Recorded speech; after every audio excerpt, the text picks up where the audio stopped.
love you so. Hey, that's what you'll say. You'll tell me, baby, baby, please don't go away. But when I play, I never stay. So every girl that I meet, yeah, this is what I say.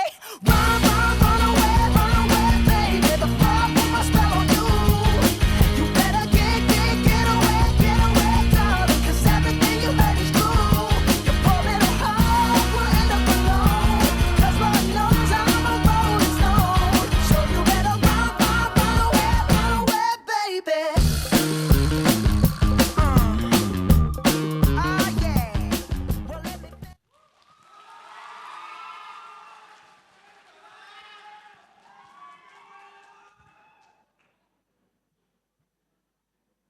On the dance floor, there's a certain kind of silence. Not the silence of emptiness, but the silence of certainty. In the sharp rhythm of jive, I don't think, I don't translate, and I don't overanalyze the mechanics of my hips or the ankle of my feet. I just feel, and at that moment, I am free. But when the music stops and I step back into my world, that certainty often fades. I find myself navigating two very different versions of me. In English, I become more confident, more direct, but when it comes to Vietnamese, I am softer and more aware of the invisible harmony between people. For a long time, I feel like a stranger to myself. I keep asking, if language changes the way I speak and act, then where is the real me? Was I adapting, or was I slowly losing myself? It wasn't a sudden epiphany. It is a long journey of self-reflection. An echo is the moment that I finally found my word to speak my truth. I am not a solo. I am a collection of echoes shaped by the languages I speak and the words that I move through. And my identity is not a fixed point. It is a symphony. And every echo has a source, and mine begins at home in the most nurturing and quiet ways. My echo, my voice, carries the echo of my mother. An English teacher who didn't just teach me the language, she passed it out like something really meaningful. My father, he has always made sure that I had a chance to explore, to grow, and to become more than who I was yesterday.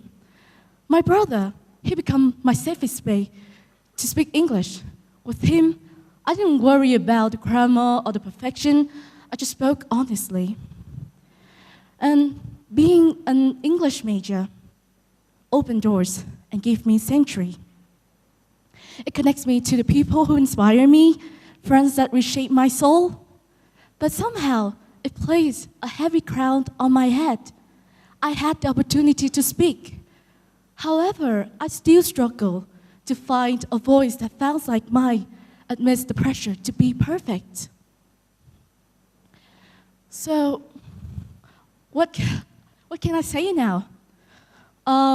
Even my voice, it is a symphony of the languages that I speak, that I'm still finding a way to conduct, not a solo performance I've already mastered. And even in that symphony, there's a field called native speakerism. A phenomenon that if you do not sound exactly like a native speaker, your voice is somehow less valuable. And I think that most of us has experienced this fear before. The hesitation before speaking in front of the class, the anxiety behind every pronunciation, and the pressure to sound perfect before we allow ourselves to be heard. Sometimes we are so focused on sounding correct that we forgot to sound real. Connection, communication, was never meant to be a performance. It is a connection.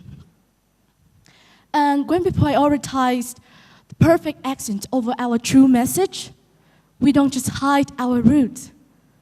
We are losing the courage to show the world who we are. And that's when linguistics gave me another perspective. Communication accommodation theory showed me that people naturally adjust their speech depending on who they are with and the situation they are in. We shift, we adapt, we soften. Not because we are fake, but because human connection itself is flexible. And adaptability is not a weakness. It is a kind of intelligence, a kind of art, the ability to dance to different rhythm using the same pair of feet. For example, even when we speak English, we still carry a Vietnamese way of expressing care.